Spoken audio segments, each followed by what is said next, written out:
దివ్యజ్ఞాన మతము. జంఘాల శాస్త్రి ఇట్లుపన్యసించెను. ఉత్తర దేశమందలి ప్రధాన యాత్రాస్థలములలో హరిద్వారం ఒక్కటి. ఆ పట్టణమున నేను 6 మాసములుంటిని. అక్కడికి ఒకనాడు ఒక బైరాగి నడువీధిలో కొందరు జనులకు హిందీ భాషలో ఉపన్యసించెను. ఆ ఉపన్యాసము ఆంధ్రమున కొంచెము హెచ్చుతగ్గుగా ఇటులుండును. సర్వేంద్రియాణం నయనం ప్రధానం అనునది సత్యము. సర్వబాహ్య ప్రపంచ వస్తురూప వర్ణభేద జ్ఞాన ప్రదాత ఈ నేత్రమే. ఇది జ్ఞానేంద్రియములలో అగ్రగణ్యమైనది. ఐహిక కార్యనిర్వహణ పటిష్టతయందు ఇది ఎంత ప్రాధాన్యము కలదియో, ఆముష్మిక కార్యకలనా ఘటనా పటుత్వమున ఇది అంత ప్రాధాన్యము కలది అని నమ్మవలయను. కంటికున్న శక్తి ఇంతింత అనరాదు. మనుజుల నేత్రములకే కాక మనుజేతర జంతువుల నేత్రములకు కూడా గొప్ప శక్తి కలదు. డేగ కన్ను సర్వపక్షి సంఘ అక్షిలోకములో నక్షీణ తీక్ష్ణత దుర్నిరీక్ష్యమై ఉన్నది. దీని కంటితేజం ఆవరించిన తోడనే మిగిలిన పక్షులు రెపరెపలు చల్లారా, నరముల పొట్లు జార, సంధుల బంధములు సాగిపోవా, చైతన్యములు మందగింప అట్టే కృంగిపోవును. తెరనోటి మెగపు కంటి పచ్చమంట భగ్గుమనగనే కొండయంత కుంజరము కీచుమనుచు తుండమును 4 చుట్టలు చుట్టి అంకిట గ్రుక్కుకొని కాళ్ళులు లటలటలాడ కాయమంతయు కంపమొంద ముడుచుకొని వెనుక కాళ్ళుల మీద కూలబడి ముద్దయైపోవును. నేను పూర్వాశ్రమమున అనగా సంసారినై వర్తించినప్పుడు నివసించిన గ్రామమందు ఒక శాస్త్రులుండువాడు. అశనమ్మ కన్ననగా ఆతనిదే. మనము భోజనము చేయుచుండగా ఆతడు చూచుట తటస్థించునెడల మనకిక ఆ భోజనము అరుగదు. చేతులు కడుగుకొని నోట నీళ్లు పోసుకుని తుబుక్కున ఉమియుసరికి ఓక్కుమని వమనములు ఆరంభింపవలసినదే. చిన్నతనమున మృంగిన దొండాకు పసరు కూడా ఊర్ధ్వముఖమై ఉర్విపై పడవలసినదే. ఆతని ఆలోకనము అన్నగత ప్రాణులకు అరవిశూచి వంటిదై ఉండెను. చూలింతరాండ్ర పొటకరించిన పొత్తికడుపులపై ఆతని కన్ను పడిన ఎడల గిరగిరా తిరిగి పిండము అధఃపతనము కావలసినదే. గర్భవతులకు ఈతని కటాక్ష వీక్షణము గన్నేరు వేరు.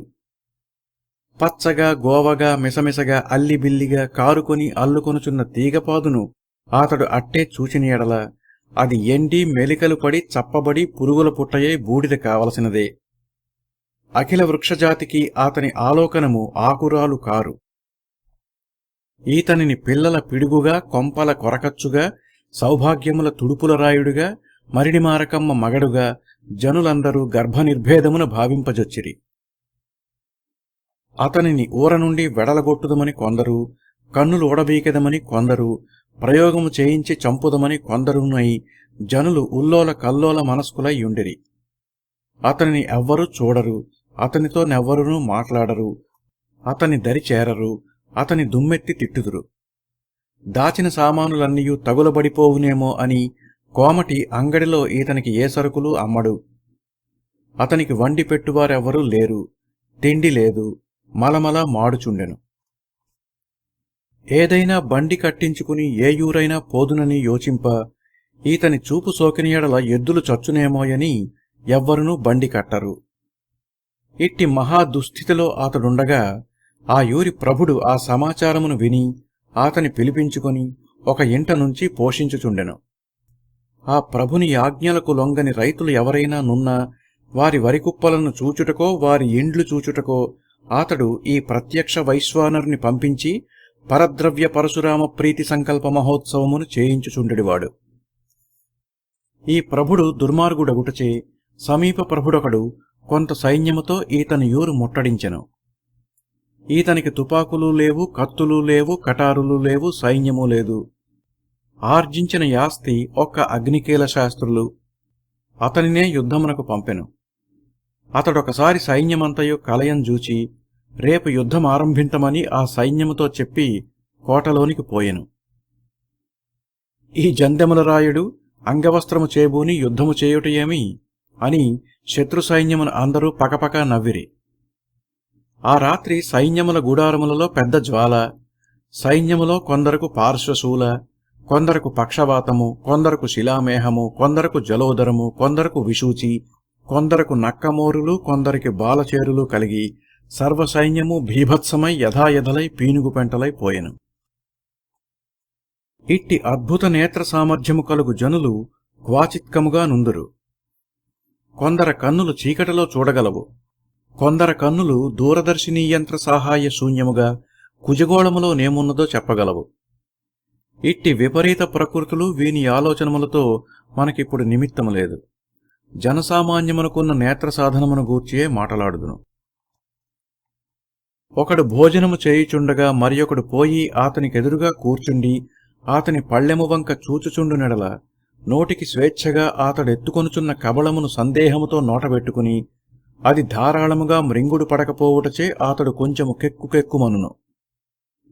ఒకడు స్వేచ్ఛగా వ్రాసికొనుచుండగా మరియొక్కడు అతని యొద్దకు పోయి ఎదురుగా కూర్చుండి అతని కాగితము వంక దూరము నుండి అయినా చూచుచుండు నెడల తుడుపులెక్కువ కాగా నడినడి పంక్తులు ప్రబలగా కలము పరపరలు కాసంత ఎడిగిపోవును.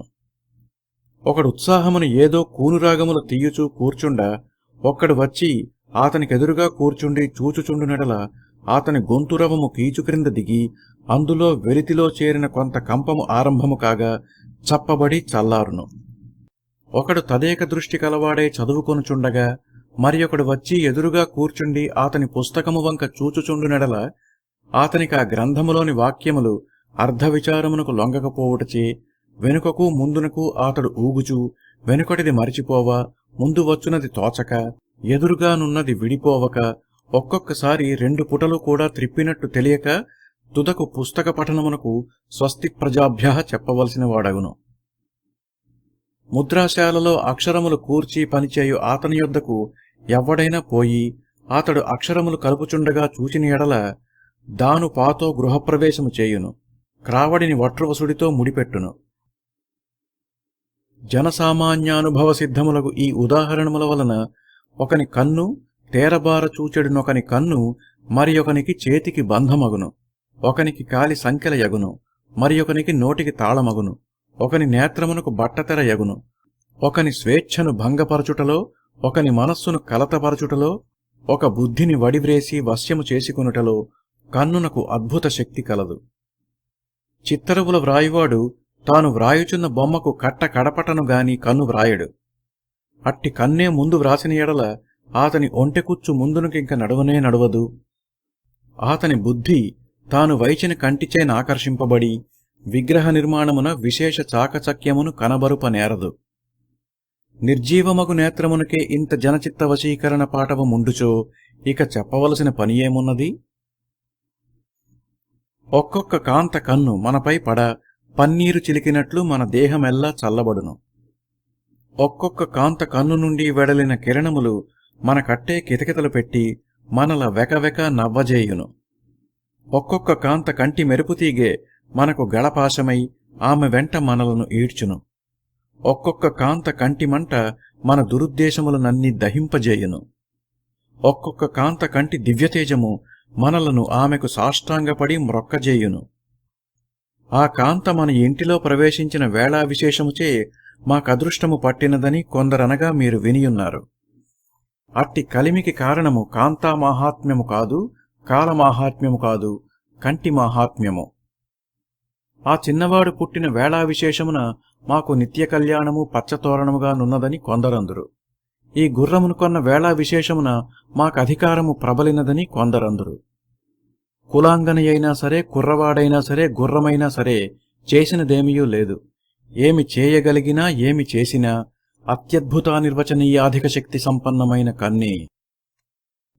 సమరసన్నాహ సంయుక్తమై సకల సేనా సమూహమునకు రణరంగోత్సాహమిచ్చునది సేనాధిపతి కన్ను.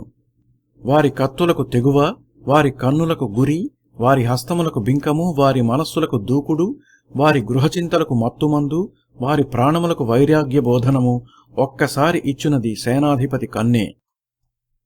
బాలురకు పాఠములందు ఆసక్తి, తగని యాటలందు విరక్తి, సత్యమందు అభిలాష, అసత్యమందు ఈర్ష్య, సోమరితనమందు అనిష్టము, పాటుపడుటలో ఇష్టము ఒసగునది గురువుగారి బల్లమీద నుండి బెత్తము కాదు, బాలురమీది కన్ను. కన్నగాండ్రను, నరహత్య నేరగాండ్రను తమ తప్పులను ఒప్పుకొని చేయునది తొడపాసకు కారు కాదు, కుములుపోటుల రోకలిబండా కాదు, కంటకోద్దండగల బంధము కాదు, రక్షక భటాధికారి కన్ను. భర్తకు మతాచార విరుద్ధ కార్య వైముఖ్యము, అతిథి సత్కారాభిసంధి, దేవతా పూజా గౌరవము, పరసతి పరాంగుఖత్వము, పాపచింతాశూన్యత్వము ఇచ్చునది భాగవత పురాణ పఠనము కాదు, భగవద్గీత పారాయణము కాదు, బ్రహ్మసూత్ర భాషాధ్యయనము కాదు, భార్య కన్ను. ప్రజలకు సంతుష్టిని, క్షేమమును, రాజభక్తిని, మనశ్శాంతిని, దేహ సౌఖ్యమును, పాపభీతిని, పరమార్థరక్తిని కూలంకషముగా ఇచ్చునది రాజ్య విస్తీర్ణత కాదు, ప్రబల చతురంగ సేనా సమూహ సమర్థత కాదు, సర్వదోష క్షణ సంశిచాకచక్య సంయుక్త శాసనశక్తి కాదు, బహురత్న భర్మాది సంకీర్ణ భండార పరిపూర్ణత కాదు, పరాహం విభేదనాభావముగా చూచు పరిపాలకుల కన్ను. కత్తికి లేని వాడి, నోటికి లేని వాగ్ధాటి, కుసుమమునకు లేని మార్దవము, మంచునకు లేని శైత్యము, వేగవతికి లేని ప్రవాహాశుగత్వము, హిమాలయమునకు లేని ఔన్నత్యము, కంధికి లేని గాంభీర్యము కంటికున్నవి. ఉన్నవి, ముమ్మాటికి ఉన్నవి. వేయి మాటలేల సర్వప్రపంచ శాసన పటిష్టమైనది కత్తి కాదు, కలము కాదు, కన్ను. కంటికి ఇట్టి శక్తి కలుగుటకు ఏమి కారణమో కొంచెం ఊహింతమో. పుష్పము నుండి పరిమళమును ఒక శక్తి వెడలి చుట్టుపక్కల విరియుచున్నది. దీపము నుండి తేజశక్తి ఉబికి వ్యాపించుచున్నది. చంద్రుని నుండి శైత్యశక్తి సకల దిక్కులా వెల్లువలగుచున్నది. అట్టులే కంటి నుండి పరిమళము కంటే, తేజము కంటే, శైత్యము కంటే వింతయైన ఒక దురవగాహ శక్తి యుత్క్రమించుచున్నది. ఇది విద్యుచ్ఛక్తి వంటిది. మానుషిక విద్యుచ్ఛక్తి ఇదియే. సమస్త శక్తివంతమైన శక్తి ఇదియే. ఇట్టి శక్తియే ప్రాణమునకు ప్రాణము.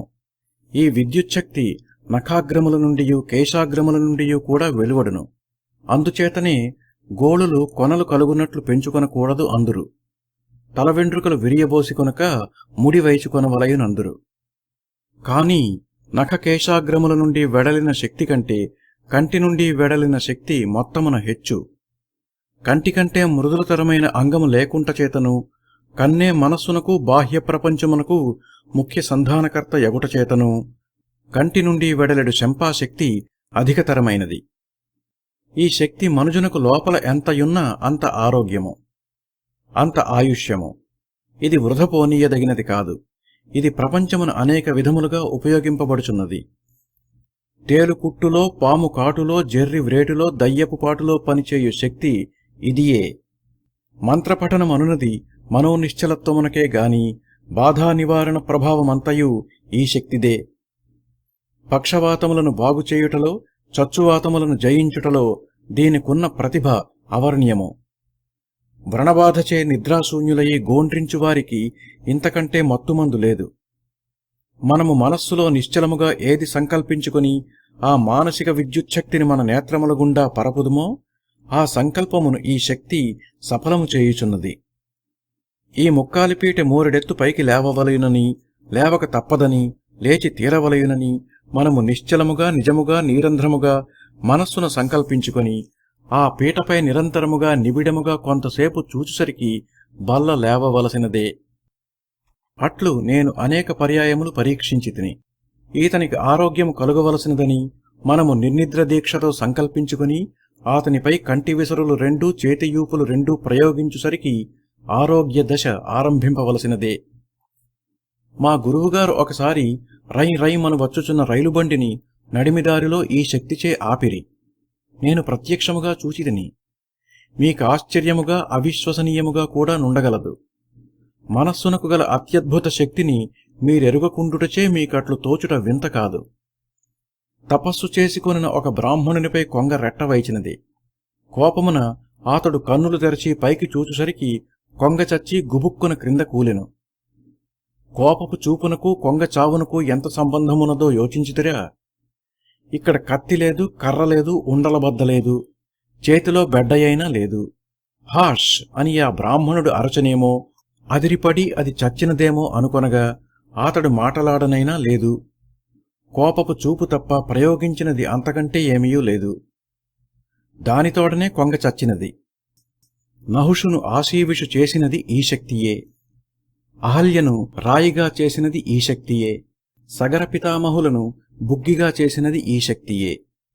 మహర్షులు నిమీలిత నేత్రులై మహాతపస్సమాధి నుండి కన్నులు తెరచుసరికి ఇదివరకు బాహ్య ప్రపంచోద్గమన వ్యాపార నిరోధన యుక్తమగు శక్తి ఒక్కసారి యుబ్బెత్తుగా ఝంఝామారుత వేగతుల్యముగా నిరాఘాటోద్రేకముతో వెలువడును.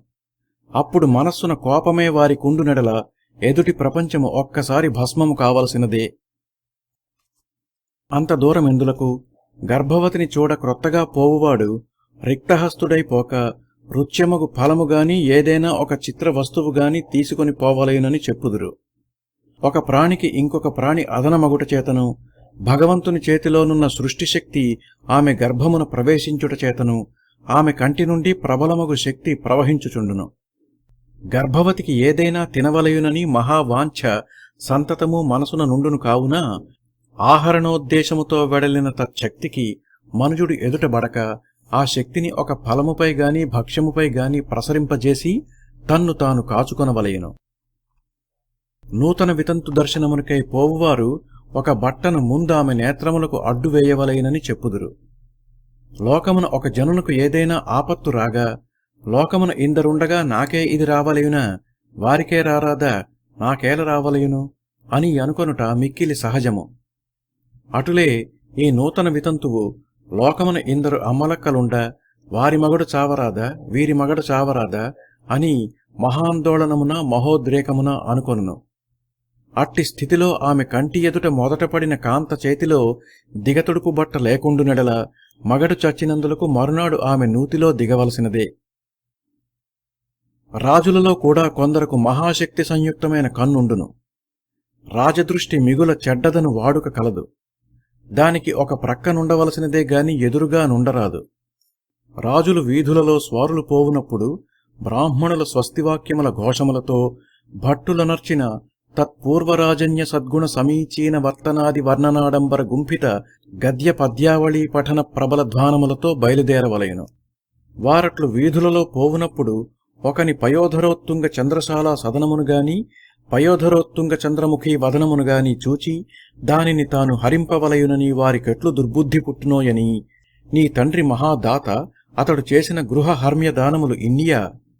నీ తాత శ్రీరామచంద్రమూర్తి వలె ఏకపత్ని వ్రతస్థుడు, పరనారి సోదరుడు, నీవు కూడా సద్గుణ సమాజమున వారిని పోలుటియే కాక మించవలయను అనుచు భట్టులు వారి చెవుల యొద్ద ఉత్కంఠ నినాదములతో చదువుటయు, సత్యమాడవలయను, వ్యభిచరింపకూడదు, త్రాగకూడదు అను వైదిక శాసనములను ఉదాత్తానుదాత్తాద్యుచిత స్వర పరిపాకమున బ్రాహ్మణులు పంక్తులు తీర్చి ఏకశ్రుతితో కలిపిన కంఠములతో రాలు కరగునట్లు పఠించుటయు సదాచారములుగా జరుగుచున్నవి. ఈ ఆచారములకు ఆదికారణము అక్షుద్గత విద్యుచ్ఛక్తి. విగ్రహారాధనయందు కూడా ఈ శక్తి ఒక విధముగా ఉపయోగింపబడుచున్నది. దేవాలయస్థ విగ్రహమునకు ప్రథమమున ప్రాణప్రతిష్ఠ చేయుదురు. ఇది గొప్ప వైదిక కర్మము. సత్యవాక్య ధురీణులు, శమదమాది సంపన్నులు, మితభాషులు, వేదాంగ వేత్తలు, నిశ్చల నిర్వికార మనస్కులు, ప్రబల స్వచ్ఛ విద్యుచ్ఛక్తి పరిపూర్ణులు అగు అనేక ద్విజులు ఒక మంచి దినమున ఆ దేవాలయమునకు స్నానాది కృత్యములు నిర్వర్తించుకుని పరిశుద్ధులై విచ్చేసి కర్ణపేశలములై అమృతమయములైన ఆగమవాక్యములు ఉచ్చస్వరములతో చదువుచు ప్రాణప్రతిష్ఠా కర్మమును ఆచరింతురు. పూజా విగ్రహమునందు వారందరూ ఒక్కమారు తమ నేత్రముల నుండి వెలువడిన విద్యుచ్ఛక్తిని ప్రవేశపెట్టుటయే ప్రాణప్రతిష్ఠానుష్ఠానము. అట్లాచరింపబడిన విగ్రహము సంపూర్ణ శంపా మహాశక్తి సంపద్వంతమై భక్త హృదయ ఆకర్షణ నైపుణి నిర్నిద్రమై దిదృక్షాలోక తాపత్రయ నిర్వాపణ దక్షత క్షీణమై యుండును. ఆ విగ్రహము నుండి అత్యద్భుత కిరణములు వెలువడుచుండుటచే తద్దర్శనమునకు పోవువారు తచ్చక్తి సంతర్పణార్థముగా ఫలములో, పానీయములో, భక్ష్యములో తీసుకుని వెళ్లవలయును. నందికి శంకరునికి నడుమును పోయినీడల పాపమని చెప్పుదురు. శంకర స్వరూపము నుండి వెలువడు మహోదార సౌదామిని శక్తి ప్రవాహము నందీశ్వరాభిముఖమై ప్రవహించును. సంతతము నారికేళాభిషేచనమున చల్లబరచినను శాంతి నొందని మహాతీక్ష్ణ శక్తి ఈ మూర్తి నుండి అవిచ్ఛిన్నముగా ఉద్గమించును. ఎట్టి సంసార లంపటునికైనా, ఎట్టి దుర్మనస్కునకైనా, ఎట్టి యుగ్ర స్వభావునికైనా శంకరాలయములో ఉన్న క్షణమైనను వైరాగ్యరేఖ, సుమనస్కత, చిత్తశాంతత ఉదయింపక తప్పదు. శంకర దర్శనము చేయక మునుపే ఇట్టి అనుభవము స్వల్పముగా లభింపగలదు. స్వచ్ఛమై చల్లనైన నీరుగల చెరువులలో అవగాహనము చేయున అతనికి శరీరము పరిశుద్ధమై చల్లబడుట ఆశ్చర్యమేమున్నది? దుర్గంధభూయిష్టమగు వస్తువును అగరు ధూపాది ద్రవ్య సౌరభమున కూర్చుని ఎడల దానికి తాత్కాలికముగానైనా సౌగంధ్యము లభించుట వింతయేమున్నది? అటులే ప్రాణప్రతిష్ఠాకాలమున పరిశుద్ధులగు బ్రాహ్మణులు పలికిన భవతారక సాధనములగు ప్రాచదువుల పరమపావన శక్తిచే నిండిన వాయువుగల దేవాలయములోనికి వారడుగుపెట్టుసరికి ఇట్టి మనస్థితి కలుగుట చిత్రమేమున్నది? తరువాత శాంకర శంపాశక్తి వారి శరీరములందు చొరబడుటచే వారు మరింత పూతులగుట మాత్రము వింతయేమున్నది? ఒకసారి జనుడనర్చిన శంకర దర్శనమున అనేక మహాజన సహస్ర సంఘీభూత విద్యుచ్ఛక్తిని తాను హృదయము నిండా పీల్చుకునుట ఎన్నమాట. ఇప్పుడు లోకమున ప్రకృతి శాస్త్రజ్ఞులు విద్యుచ్ఛక్తిచే ఎన్నెన్ని అసాధ్య వ్యాధులను స్వాధీనము చేయుచుండుటలేదు.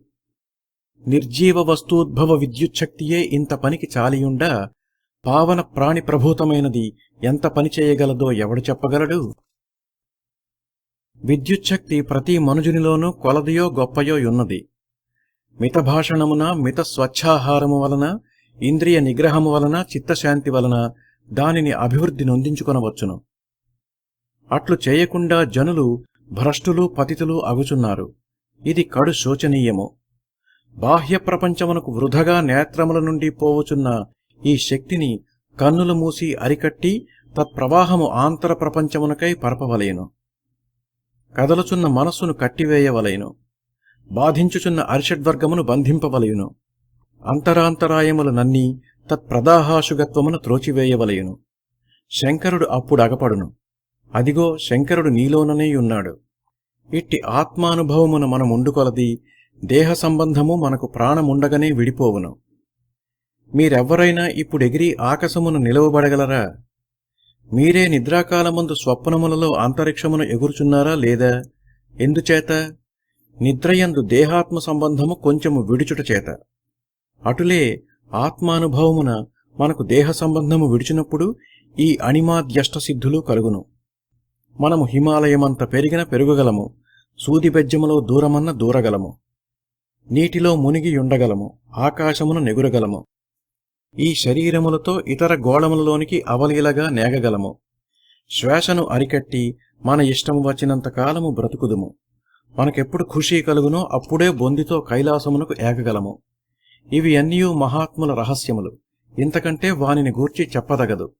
నేను మహాత్ముల దర్శనము చేసి వారిని కొంతకాలము సేవించినవాడను. పర్యవసానమున చెప్పవలసినదేదనగా అంగ సౌందర్యమునకేమి, ఆరోగ్యమునకేమి, అదృష్టమునకేమి, అధికారమునకేమి, ఐశ్వర్యమునకేమి, అన్నిటికంటే అగ్రగణ్యమగు ఆముష్మికమునకేమి అక్షియే సర్వము అని అతడు చాలించి సత్రమునకు పోయెను.